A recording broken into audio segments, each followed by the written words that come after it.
Nicolás Maduro se refirió a la medida de casa por cárcel para Leopoldo López. Indicó que el Tribunal Supremo de Justicia es independiente para tomar este tipo de decisiones y que la responsable de la pena fue Luisa Ortega Díaz, la fiscal general de la República. Escuchemos. En la noche y madrugada de hoy, el Tribunal Supremo de Justicia tomó la decisión de una medida sustitutiva para cumplimiento de la pena a el señor Leopoldo López y fue trasladado a casa por cárcel. Tenemos que recordar que él encabezó los sucesos del 2014, ¿se acuerdan? Y luego fue acusado por la fiscal Luisa Marbelia Ortega, quien solicitó 30 años de cárcel. Él está procesado, penado y preso por responsabilidad de la Fiscalía General de la República. Yo jamás moví ni un dedo porque jamás he intervenido en las decisiones del Ministerio Público. Tengo moral, carajo, para decirlo, porque yo soy un presidente de moral, de ética, y no tengo rabo de paja con nada ni con nadie. Voy a conversar ahora con Miguel Ángel Rodríguez, expresidente de Costa Rica, quien nos acompaña desde la ciudad de San José. Expresidente, una buena tarde, gracias por estar con nosotros, bienvenido. Muchas gracias, Carlos Eduardo, muy contento de poder participar con ustedes de la alegría que tiene que ser de todos los demócratas y de todos los defensores de derechos humanos, de la democracia, de la libertad, porque don Leopoldo López haya podido volver a su hogar. Desdichadamente no es una liberación total, es un arresto domiciliario, va a estar recluido en su casa, pero eso es muy distinto que estar recluido en un fuerte, en un cuartel militar. Precisamente por ahí quiero empezar, tomando en cuenta, expresidente, que esta medida de casa por cárcel para Leopoldo López se da por iniciativa del Tribunal Supremo de Justicia, que además tiene un argumento de que es humanitaria debido a una situación de salud de López. ¿Cuál es su lectura? Pues yo creo que no podemos dejar de ver los signos de todo lo que ha venido ocurriendo en Venezuela. En primer lugar, a una actitud de destrucción de la democracia del gobierno del presidente Maduro, que se ha venido perfilando y haciendo cada vez más fuerte y más cruel a partir de las elecciones parlamentarias del 6 de diciembre de 2015, cuando la oposición gana 2/3 del Congreso. A partir de esa acción que ha significado quitarle al Parlamento sus funciones presupuestarias, de control político, de emisión de leyes, en todos los campos de las competencias de una Asamblea Nacional se le han quitado las competencias. Se le dio a una Corte de Justicia que se alteró en su integración con nombramientos realizados de manera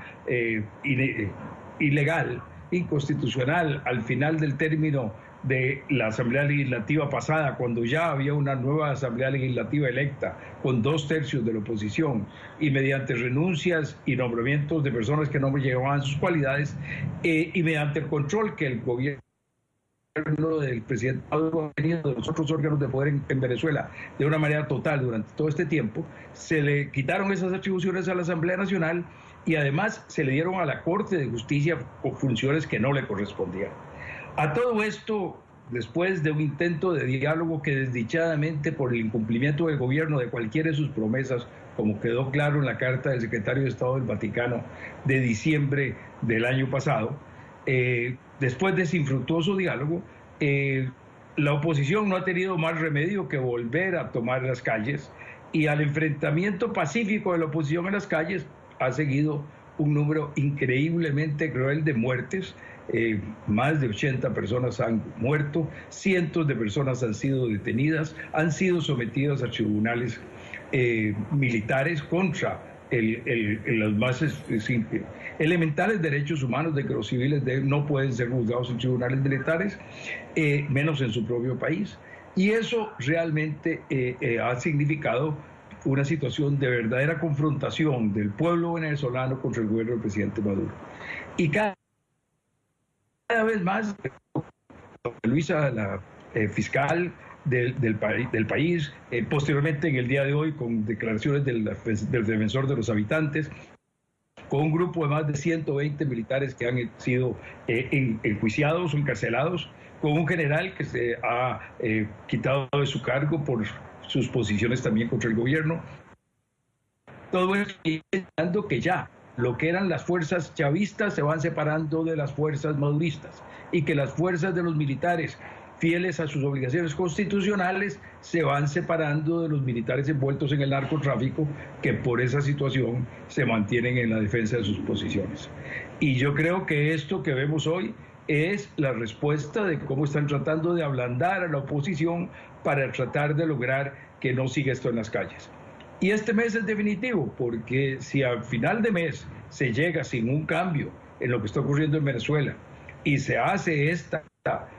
convocatoria a una constituyente y esta elección que no es para nada democrática, no es por regla de mayoría, no es con participación abierta e igualitaria de todos los ciudadanos, si se llega a eso, se estaría consolidando sin duda en Venezuela un gobierno comunista dictatorial que además en este caso y tristemente sería además un gobierno muy involucrado en el narcotráfico, en el crimen internacional. De manera que frente a esto la Asamblea Nacional llama a un referéndum para el domingo 16, referéndum en el cual se le está pidiendo al pueblo que diga si está de acuerdo con estas cosas que están ocurriendo, con esta llamada a una antidemocrática constituyente, con esta eliminación de la Constitución del año 99 del presidente Chávez,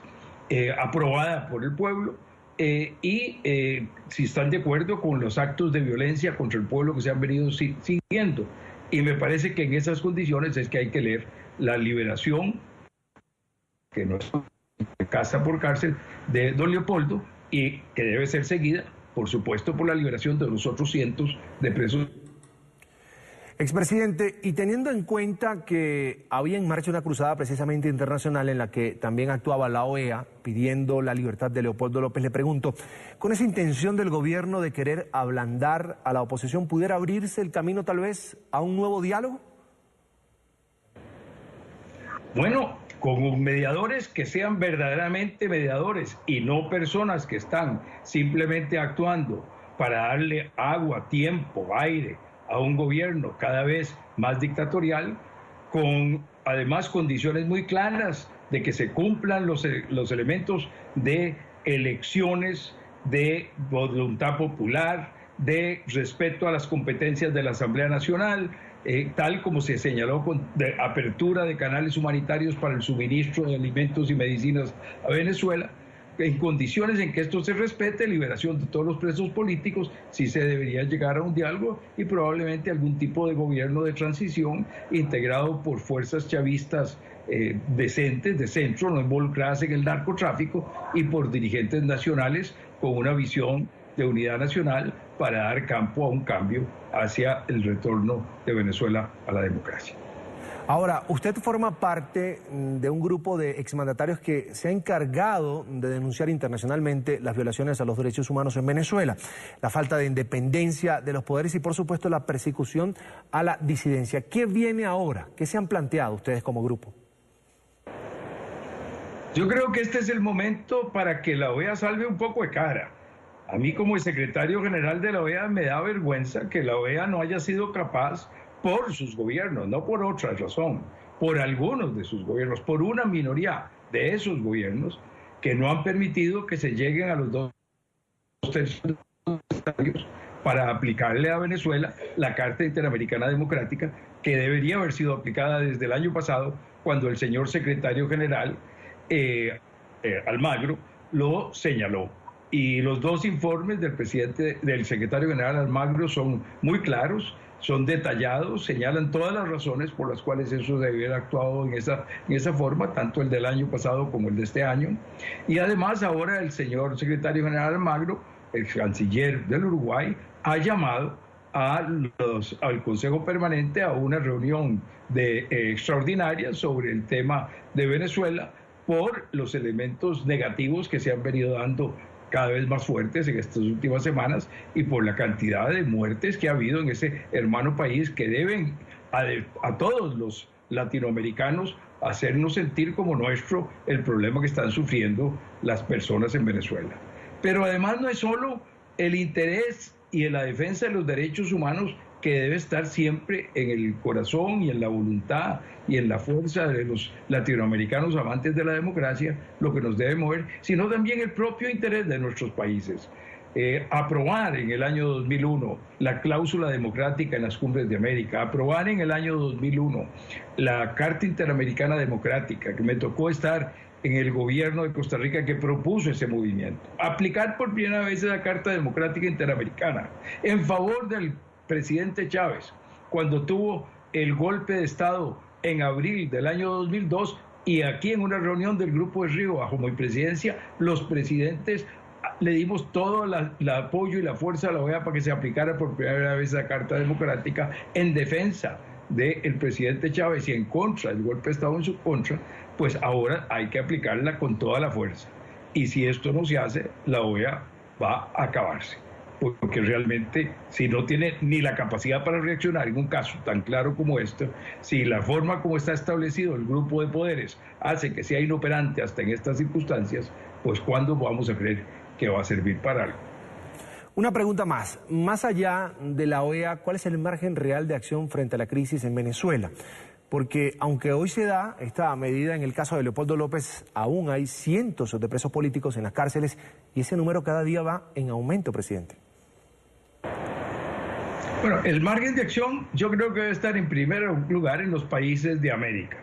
porque esos son los más inmediatos, somos los que somos más hermanos, somos los que compartimos nuestras instituciones, los que por muchos años hemos venido desde la época de Bolívar, desde la cumbre de Panamá,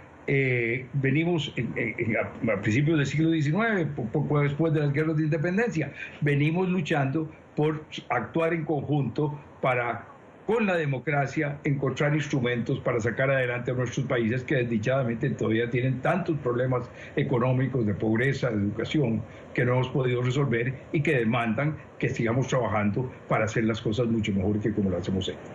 Pero yo creo que estas divisiones o estas voces en el gobierno de Venezuela deben darnos optimismo, porque es una división. El gobierno de Venezuela va a caer por las divisiones internas, va a caer porque el chavismo se va a enfrentar al madurismo, va a caer porque los militares decentes y honestos se van a enfrentar a los narcomilitares, va a caer porque Venezuela va a tener la capacidad de unir a lo mejor de sus hijos, una gran mayoría de sus venezolanos, formando una gran fuerza nacional para emprender de nuevo el camino democrático en que por tantas décadas en el siglo XX Venezuela fue farol para toda y luz para toda América Latina. Miguel Ángel Rodríguez, expresidente de Costa Rica, quiero agradecerle que nos haya acompañado estos minutos aquí en la tarde de fin de semana. Expresidente, es un placer, hasta la próxima. Ha sido un gusto compartir con ustedes, con todos sus televidentes, y le pido a todos que nos unamos en nuestra voluntad de apoyar el cambio en Venezuela, en nuestra oración a Dios para que cese el sufrimiento de los venezolanos y en nuestra petición a nuestros gobiernos para que actúen con fuerza en este campo en defensa de la dignidad, la libertad y los derechos humanos.